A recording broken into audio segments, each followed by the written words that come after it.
मुख्यमंत्री महोदय, आपण सुद्धा याच्यामध्ये थोडं बारकाईने लक्ष एवढ्या करता घाला की आपण ज्या वेळेला हा अध्यादेश काढला तो काय काढला?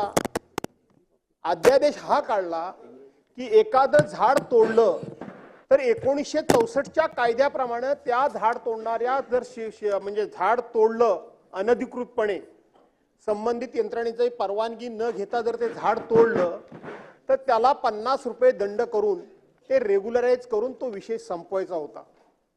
आता आपण काय करताय? आपण 50 रुपये दंडाच्या ऐवजी एक झाड तोडलं तर त्याला 50,000 रुपये दंड। 50 वरून 50,000 फार होते, 50 रुपयावरून 1,000 रुपयावरून 50,000 रुपये दंडाची रक्कम नागरिक क्षेत्रामध्ये असेल तर काय मला फार याच्या ठिकाणी ऑब्जेक्शन घ्यायचं गरज नाही, पण याचं भय ग्रामीण भागामध्ये खूप मोठं मंत्री महोदय पसरलेलं आहे। मंत्री महोदय पण आपले मुख्यमंत्री महोदय पसरलेलं आहे, हे मंत्री महोदय सुद्धा मान्य करतील।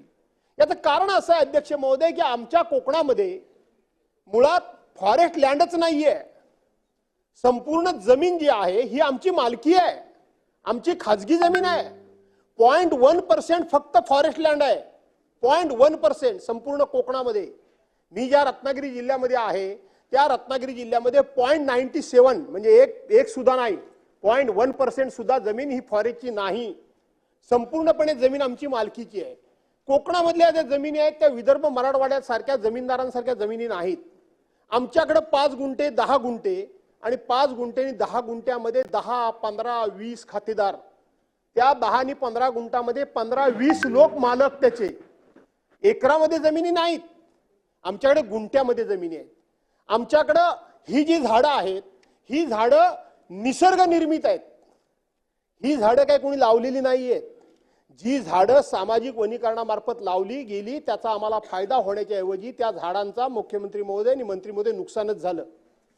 2005ला ज्यावेळेला भयान वादळ झालं, त्या 2005ला जेव्हा वादळ झालं मोठं आणि नंतर भयान वादळ झालं त्यावेळेला कोकणामध्ये मोठ्या प्रमाणामध्ये पोल पडले। पोल का पडले? तर पोल पडले त्याचं कारण की रस्त्याच्या कडेला जी झाडांची लागवड आपण केली होती ती सगळी झाडं त्या लाईनवर तुटून पडली आणि लाईनवर तुटून पडल्यानंतर ते पोल सगळे खेचले गेले। माझ्या एकट्याच्या मतदारसंघामध्ये 1889 पोल पडले। मुळातच हा जो काही कायदा आपण केलेला आहे, माझा देखील असा समज होता की हा फक्त नागरिक क्षेत्राकरता आहे, पण आपण नागरिक क्षेत्र रिडिफाईन करतोय याच्यामध्ये। मी आता मूळ कायद्याची प्रत मागवली नाही, ते आरपी वगैरे तर ते ठीक आहे, त्याला प्रॉब्लेम नाही, तो सगळा मूळ आहे। पण ओरिजिनल जो कायदा आहे त्याचा कलम 2 जो आहे तो कलम 2 आपण अमेंड करत नाही आणि तो नॉन अर्बन एरियाला देखील लागू आहे। आता या कायद्यात आपण 2च गोष्टी केल्या होत्या। एक तर 64 साली आपण 1,000 रुपयाचा गुन्हा म्हणजे त्याच्यावर दंड केला होता। आता 64चे 1,000 रुपये आजचे किती आहेत हे आपल्याला कल्पना आहे। आणि दुसरं याच्यामध्ये अर्बन एरियाचा जो काही उल्लेख मूळ कायद्यात होता तर त्याच्यामध्ये महानगरपालिका होत्या, नगर परिषदा होत्या, पण आता जो काही नवनगरं आहेत आपण तयार केलेली त्याचा समावेश त्याच्यामध्ये नव्हता, तो समावेश याच्यामध्ये केला। तथापि मी मंत्री महोदयांची चर्चा केली आणि सन्माननीय सदस्यांनी जो मुद्दा मांडलेला आहे 1,000 रुपयाचं थेट 50,000 रुपये करणं हे कदाचित टॅक्सिंग होऊ शकतं आणि म्हणून तुर्तच आपण आता हे जे विधेयक आहे हे विधेयक आपण सध्या स्थगित ठेवूया।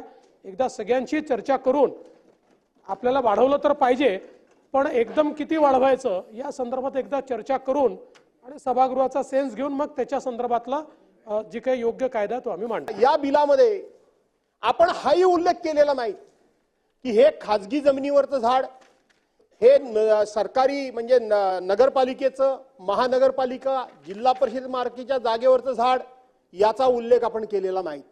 काल सन्माननीय दादा सांगताना सांगत होते की फांद्या छाटणं म्हणजे झाड तोडणं असा त्याचा अर्थ होत नाही। याच्यामध्ये स्पष्टपणे म्हटलेलं आहे की झाड